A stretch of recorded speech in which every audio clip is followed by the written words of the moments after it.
you ever found yourself in a situation with someone where you seem to repeat the same uncomfortable or even destructive patterns with them every time you meet them? For instance, you might feel you're never able to say no to a particular person, or that someone in your life always puts you on the defensive with a constant stream of criticism. Maybe there's someone who always relegates you to the role of listener, never taking an interest in what's happening with you. And each time you might think, never again, next time it'll be different. But it never is. Transactional Analysis, or TA, is a theoretical framework used in therapy and counselling, which suggests that one of the overriding factors in the perpetuation of these situations is not the other person's behaviour, but our own state of mind. TA suggests we shift between three distinct ego states. Parent. This is a state in which you think, feel and behave in ways based on how your parents and other authority figures acted. Adult. Here, you think, feel and behave in response to the here and now. You're able to draw on your full life experience, and generally you're geared to a realistic, objective appraisal of your experiences. Child. In this state, you think, feel and behave just like you did in your childhood.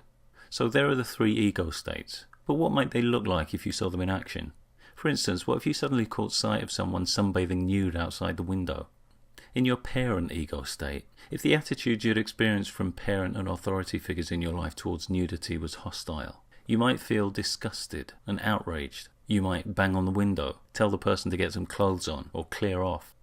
Alternatively, your parent ego state might express itself by showing concern for the sunbather. You might see the sunbathers getting a bit burnt in places and start trying to push suntan lotion on them. So here we have the two typical manifestations of the parent. We have the controlling parent, who judges and seeks to manipulate people to do what they say. Then we have the nurturing parent, who wants to look after people. Going back to the window, instead of moving to a parent state, we might move to child. As a child, you might have been taught that nudity was shameful and trained to avert your eyes, to feel embarrassed or even guilty. If you felt and did these things, you'd be in your child state. Now there's another side to the child state that doesn't give a damn about what people think. It does exactly what it wants to do. This child might see the sunbather and think, that looks fun. I'm going to rip off all my clothes and join them, whether the sunbather likes it or not. So again, there are two sides to this state. There's the side where the child's adapted itself to the demands of parents and other authority figures, and the free child, who just does what it likes. What does the adult state look like? Well, the adult state is the most open to information in the here and now. The adult enjoys its own spontaneous responses, not responses programmed into it by authority figures. Having no big judgments about nudity, the adult has no need to suppress it. The adult's aware that we all have bodies and isn't threatened or disgusted by that reality. Fundamentally, the adult respects the sunbather as an equal. The big buzzwords here are respect and awareness. Unlike the parent and child states, the adult isn't subdivided. That's because it's thought to have access to all information, and that's one of the reasons that it's often a goal of TA therapy to strengthen the adult state. This isn't to say the parent and child states are bad. Later in the series I'll be looking at the positives they can give us, like structure and creativity. But because of their very limited awareness compared to the adult, the parent and child aren't great ones to rely on. To illustrate why, let's go back to the start of the video, where I spoke about finding yourself in endlessly repeated patterns of negative behaviour with some people. What state would you say these folks are in? Well, it's not going to be adult. Let's look at why that is. We move between the ego states all the time, but not in a random way. We change states in response to the thoughts and events we experience. Events, thoughts and memories that seem unfair might put us in our parent state, where we become judgmental, angry or superior. Events, thoughts or memories that embarrass us might put us in our child state, where we might feel ashamed and think we're bad. We change states in response to people too. Here are a couple of examples of how that might happen. Bill is Jackie's boss. Jackie comes in late and misses an important meeting. You're useless. I know. I'm sorry. Let's look at what happened there. Bill had been in his adult state. Seeing Jackie, he was angry and switched to parent, criticising her harshly. Jackie had also been in her adult state, but in response to being shouted at, she moved to child, where she felt small and bad and meekly apologised. Another example. Dan lives with Mike. Dan finds a spider in the shower. He has a fear of spiders. There's a spider. I can't go in there. Don't worry, I'll take care of it. Again, let's look at the ego states. Dan might have started out in adult, deciding to have a shower, but then seeing the spider, switches to child, feeling scared and helpless. Mike was in his child state, but seeing Dan brought out his protective, nurturing parent. Notice what the arrows are doing in both cases. They're aligned. These are said to be complementary interactions, or transactions. And they have an important property because, in theory, being complementary, they set up a reciprocal pattern in these situations that could be maintained indefinitely. But not all transactions are complementary. Let's go back to Bill and Jackie. You're useless. Don't you dare talk to me that way. Here we have an initial parent statement aimed at Jackie's child. But here, Jackie responds by moving to her parent, feeling and expressing outrage. This is called a crossed interaction, reflecting the crossed arrows. Unlike complementary transactions, which are seen as stable and can go on indefinitely, cross transactions are highly unstable, and one of two things tends to happen. Either the transaction will stop, or there'll be a shift of ego state in one of the parties to create a new, stable, complementary transaction, like this. You're useless. Don't you dare talk to me that way. You've missed the meeting. I don't care what I've done. You don't talk to people like that. But now you can bloody well apologise. I'm waiting. I just meant that... I said I'm waiting. Okay, I'm sorry. I don't think you mean it.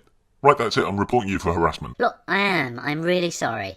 So what started out as Bill trying to put Jackie in a child state ended up with Bill firmly in the child state and Jackie as parent. Now that the transaction shifted, it can stay like that, with Bill perpetually submitting to Jackie. It's not necessarily a comfortable state of affairs, particularly for Bill, but it can be psychologically stable. What about the other uncomfortable but stable situations mentioned at the start, like constantly being spoken over by someone in your life? First, let's look at you. How do you feel in that situation? Maybe you feel a little dominated, maybe somehow less entitled than the other person. Maybe you were trained as a child to always listen when someone else was talking. How do you experience the other person? Maybe they seem like a bigger personality to you. Maybe the prospect of their anger or disapproval feels very aversive. Here we have a child-parent relationship going on. You don't necessarily need to be saying child and parent things. The other person doesn't have to be telling you to shut up and listen. But psychologically, you're relating to them as a child to a parent. The dotted line, as opposed to the full line, indicates the psychological relationship. Why wouldn't this happen to the adult? Well, as an adult, unlike the child, you don't feel inferior or entitled to less. You feel equal. You might have been taught that it's polite to listen when somebody else is talking, but as an adult, you're aware that listening politely is a strategy that works in some, but not all contexts. As an adult, you choose the most appropriate strategy for the situation. Other people don't seem bigger personalities than you. You give them credit for being able to respond to you in an adult way, and if they can't, that's because of their own shortcomings, not yours. Also, you don't fear disapproval as an adult. You can hear disapproving comments and weigh it for yourself whether or not they feel accurate. If they do feel accurate, unlike the child who can get lost in unproductive guilt or anxiety at this point, the adult can simply decide to change their behaviour. If it doesn't feel accurate, the adult can simply reject the feedback. What about a situation where someone always gets you to do favours you don't want to do?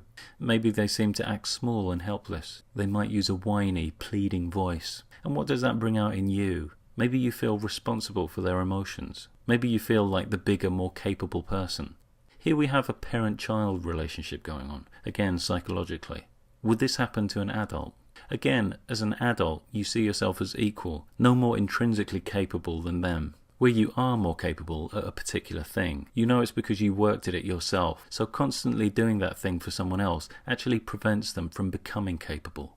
You don't feel responsible for others, but for yourself. You see others as equals, not as small and helpless. And following on from that, you feel comfortable saying no, partly because you give credit to the other person for being able to accept the word no in an adult way. And again, if they can't do that, as an adult, you're aware that it's their shortcoming, not yours. So, with the adult's wider awareness and sense of equality and fairness, these uncomfortably unbalanced relationships don't really gather any momentum. People who talk over them or try to take advantage will either have to change their behaviour around the adult or go off and find other targets. As I've mentioned, TA therapy's goal is often to strengthen the adult state. If you're interested in doing that, one starting point is to look at what events and people trigger your parent and child states. Do you assign responsibility equally? Do you have to be in control? Do you feel forced into taking control? Do you have a hard time making decisions and try to get others to make them for you? Do you feel fundamentally you're not as good as others? And what might these things bring out in other people, perhaps in reaction to you? In this video, I looked at ego states and basic transactions. In the next video, I'll be taking a closer look at conflict, manipulation, and psychological games.